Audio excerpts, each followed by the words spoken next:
for the record. Sure. My name is Abby Johnson. I worked at Planned Parenthood for 8 years. I was an abortion clinic director. And I listened to the testimony from the opposition of this bill, and I want to sort of go through some of that interesting testimony that we heard and many non-factual points that were made in that testimony.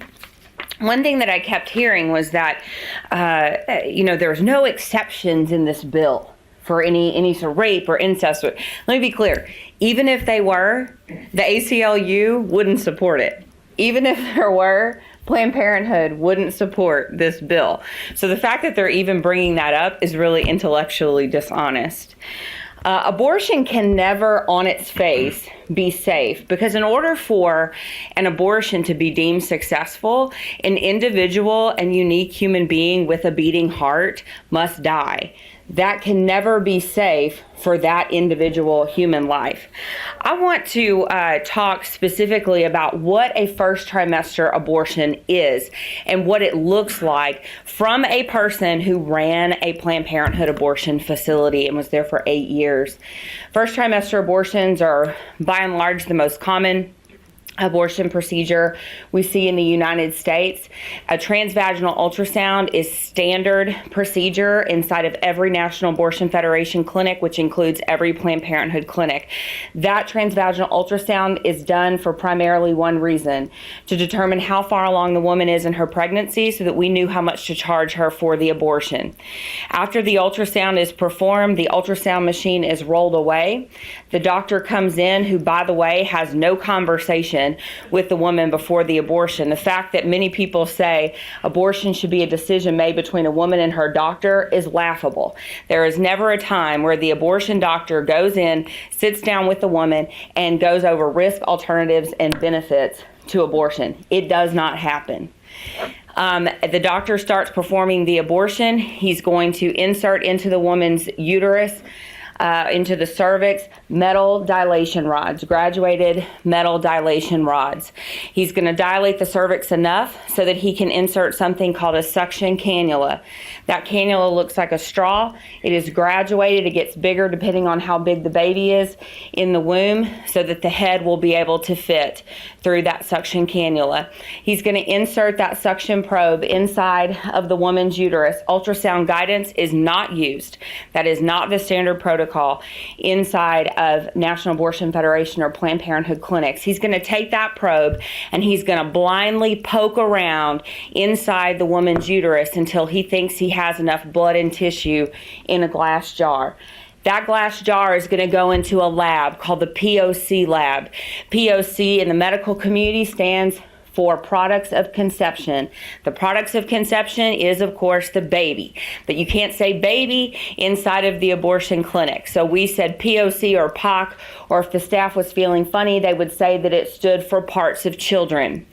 After all the parts were accounted for, the POC lab technician would dump everything out into a glass baking dish that sat on top of an X-ray light box, and she would reassemble the parts of the baby. Please understand me, I'm talking about first trimester abortion. Yes, there are parts. Yes, they must be reassembled. The baby is fully formed. Every internal organ is formed by 12 weeks gestation. So yes, there are parts, even earlier than 12 weeks. Once all of the parts are reassembled, that POC tech will take everything, dump it into a red biohazard Ziploc sort of bag, and those bags will go into a freezer in the POC lab that the staff jokingly called the nursery. And once a week, a company, a biohazard medical waste company like Stericycle, will come into the facility and they will pick up all the red bags of babies where they are taken to their facility to be incinerated. That's if the abortion facility decides they don't want to just put them in their industrial size garbage disposal and grind them up and put them into the water waste treatment facilities. That is first trimester abortion. We have already heard the testimonies from the opposition calling women who are pregnant persons, because now we live in a time where people say it is not just women who get pregnant. Now apparently men can get pregnant. And that shows you just how detached from science the pro-choice side is on this issue. Fact, only women get pregnant. You gotta have lady parts to have a baby. That's science. Science also tells us that from the moment of conception, unique and individual and unrepeatable DNA is formed. That DNA is human. Never in the history of the world has a woman ever delivered a cat or a dog or any other species other than human. That's science.